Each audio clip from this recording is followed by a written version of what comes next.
Dear friends, I have direct deposit dates. Lawmakers have finally come to an agreement on future crisis relief packages. These new plans will include millions of bonus tax refund checks for Americans that have been impacted by this crisis. Massachusetts residents can expect to receive a one-time relief payment this week.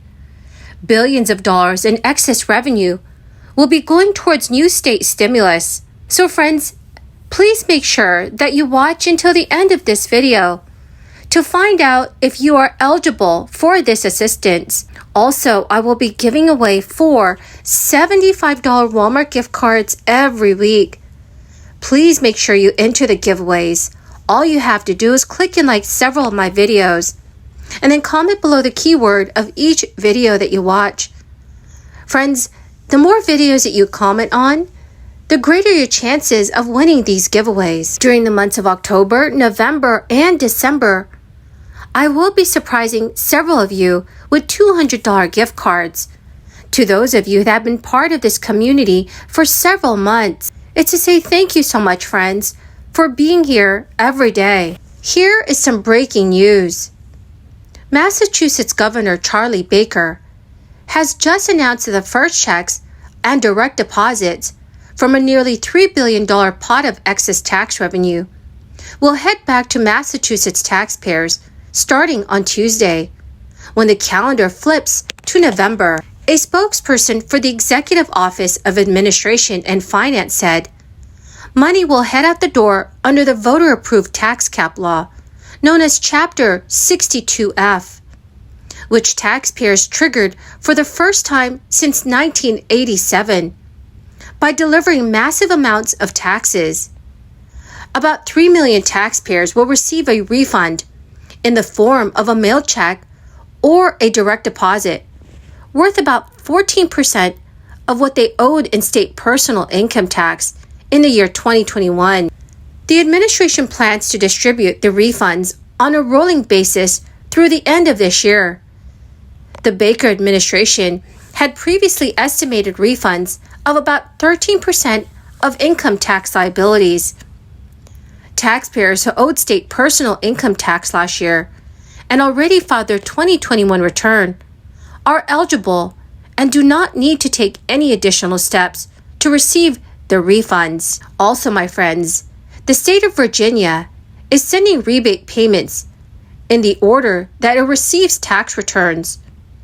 So if you filed your Virginia tax return by September 5th, 2022, and are eligible for the 2022 Virginia stimulus tax rebate, your rebate should be sent by October 17th. Many residents can expect to receive their stimulus payment this week.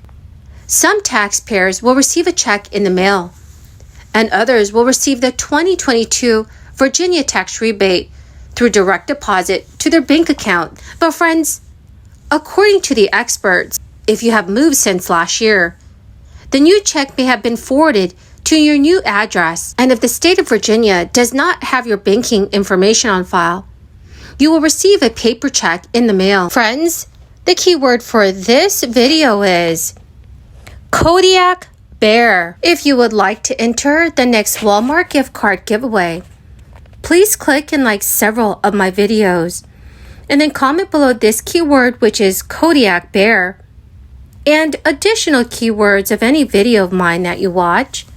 And friends, please make sure that you're also subscribed to my channel. More than 72 million American households will pay no federal income taxes this year, marking a large decline from last year.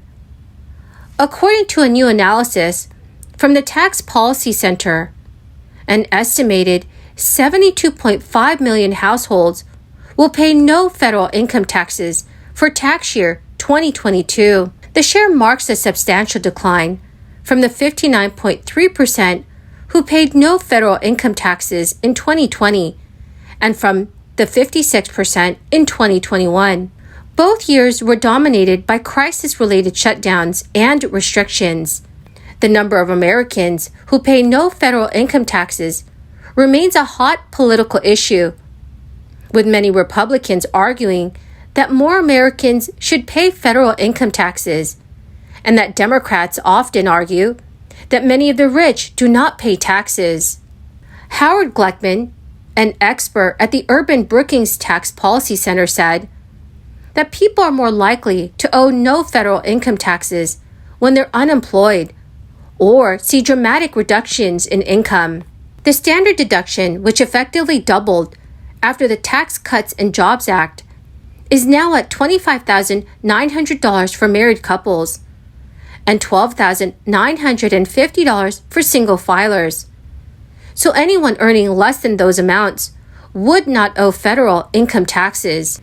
Increases in the child tax credit and earned income tax credit also boosted the number of non-payers, along with government stimulus payments, which were also a form of tax credit. If unemployment rises and the economy falls into a deep recession, the number of federal non-payers could rise again. But on the other hand, after the year 2025, when the individual provisions of the Tax Cuts and Jobs Acts are set to expire, the number of non-payers could suddenly decline. Democrats like Senator Elizabeth Warren of Massachusetts and Senator Ron Wyden of Oregon often argue that the rich do not pay their fair share. So dear friends, what are your thoughts on this? Please let me know your thoughts in the comments section below. Well, my greatest and beautiful friends, that is the end of my daily stimulus update video. Thank you, my dear friends, for joining me here and watching this new video. I greatly appreciate every single one of you. The winner of yesterday's Walmart gift card giveaway is Deborah Herrera. Congratulations, my dear friend. To claim your gift card, please check your notifications page or send me a message on Facebook. Thank you, friends, and have a wonderful and blessed week. About this. Is there any hope? And I would say that despite the current fiscal challenges that we face, hope is not lost. We can ensure that America's best days still lie ahead. And I'm optimistic that we can do that in Congress. We can do that in the federal government. Wouldn't it be great? Imagine 20 years from now, we look back to the next Congress, the 118th Congress. If we look back 20 years from now, and we were able to say that that was the Congress that began